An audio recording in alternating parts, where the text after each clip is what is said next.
Baik, Assalamualaikum warahmatullahi wabarakatuh. Perkenalkan, nama saya Marsha Ramadhani dengan NIM 2401789. Jadi di sini saya ingin membahas tentang konsep stegonografi dan implementasinya baik di dalam data heading dan dokumen marking. Jadi di sini pertama-tama saya akan menjelaskan dulu pengertian dari steganografi ya. Steganografi itu merupakan salah satu teknik dalam keamanan informasi yang berfokus pada penyembunyian pesan ke dalam sebuah media sehingga keberadaan pesan tersebut tidak disadari oleh pihak lain.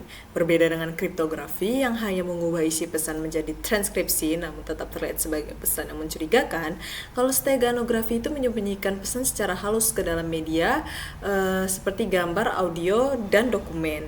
Jadi sehingga tampil seperti file atau bisa seperti file biasa dan tidak menimbulkan kecurigaan. Jadi dalam konteks keamanan modern, steganografi itu banyak digunakan pada proses data heading dan untuk menjaga kerahasiaan data digital serta pada dokumen marking untuk melindungi hak cipta, mendeteksi pemalsuan dan melakukan pelacakan dokumen.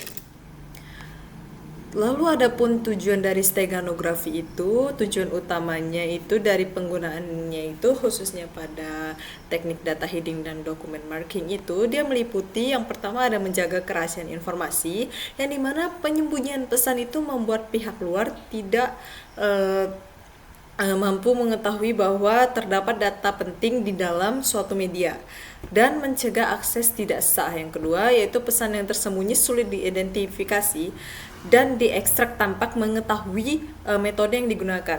Terus yang ketiga ada melindungi hak cipta dan keaslian dokumen, di mana penandaan tersebut dapat menjadi bukti kepemilikan dan langkah deteksi pemalsuan. Yang keempat ada menjamin integritas data, yaitu watermark tersembunyi dapat digunakan untuk memastikan dokumen tidak mengalami manipulasi. Yang kelima ada menyediakan kanal komunikasi rahasia, yang dimana memungkinkan pertukaran pesan secara terselubung tanpa menimbulkan perhatian. Lalu adapun manfaat steganografi yang dimana dia dalam sistem informasi itu dapat dilihat dari beberapa aspek, seperti yang pertama keamanan data tambahan. Dia dapat digabung dengan kriptografi untuk meningkatkan lapisan keamanan. Yang kedua ada perlindungan kekayaan intelektual, yaitu watermark digital membantu pembuktian kepemilikan dan pelacakan penyalahgunaan. Yang ketiga ada komunikasi aman dalam lingkungan rentan, yang dimana digunakan dalam bidang diplomasi, militer, dan pengawasan data sensitif. Adapun yang keempat, dia validasi dokumen resmi, yang dimana berguna dalam administrasi pemerintah, legalitas dokumen, serta arsip digital.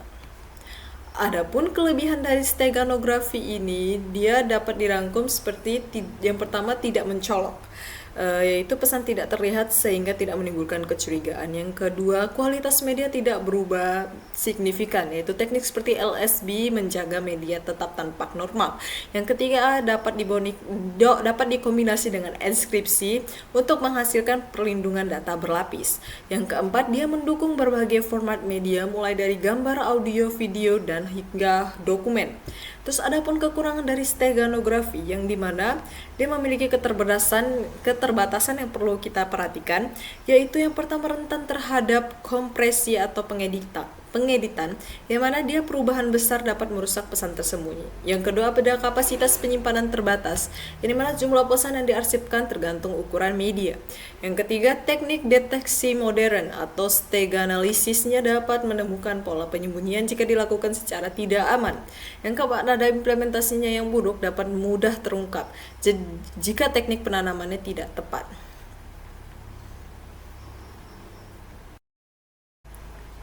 Baik, adapun di sini implementasi steganografi yaitu data heading. Yang pertama, data heading ini sebelumnya dia adalah teknik menyembunyikan informasi ke dalam suatu media digital, misalnya gambar, audio, video, sehingga keberadaan informasi tersebut tidak terlihat oleh pengguna biasa.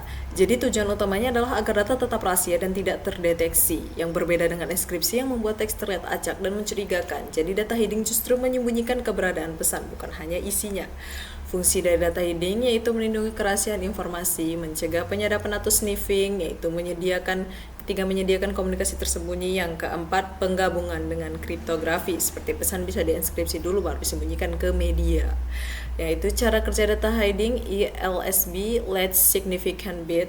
Yang pertama, teknik yang paling umum digunakan adalah dia mengubah bit paling kecil dan piksel gambar.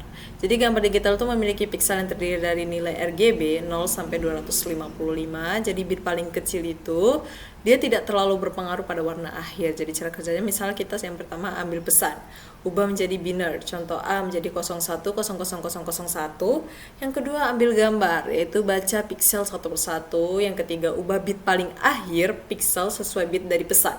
Yang keempat, simpan gambar baru terlihat sama seperti aslinya. Yang kelima, untuk ekstraksi ambil lagi bit paling akhir, gabungkan kembali ke karakter. Jadi nanti hasilnya tuh gambar terlihat normal tetapi menyimpan pesan rahasia.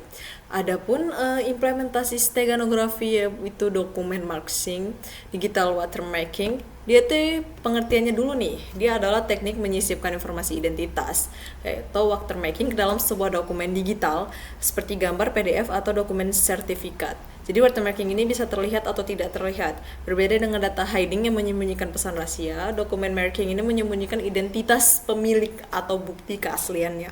Di mana fungsinya itu yang pertama perlindungan hak cipta, copyright, yaitu yang kedua pendeteksi pemalsuan dokumen, yang ketiga pelacakan distribusi dokumen, yang keempat menjaga integritas. Terus adapun cara kerja dokumen marking ini dia ada dalam dua bentuk.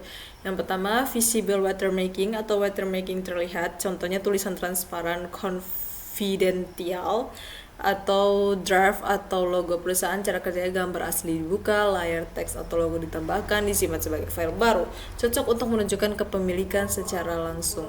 Yang kedua ada invisible watermark. Oke, yang kedua itu ada teknik invisible watermark, yaitu watermark tidak terlihat. Teknik lebih kompleks seperti DWT atau DCT. Jadi cara kerjanya itu dokumen atau gambar dipecah menjadi komponen frekuensi. Yang kedua, watermark disisipkan ke bagian frekuensi tertentu. Yang ketiga, hasilnya kembali digabung menjadi gambar normal. Yang keempat, watermark hanya bisa dideteksi algoritma tertentu. Jadi keuntungannya itu watermark tetap ada meskipun file diubah ukuran sedikit, diedit atau dikompresi. Jadi mungkin itu saja yang bisa saya sampaikan tentang materi steganografi, pengenalannya singkat itu. Lebih dan kurangnya mohon maaf. Wabillahi taufiq wal hidayah. Wassalamualaikum warahmatullahi wabarakatuh. Terima kasih telah menonton. Semoga bermanfaat.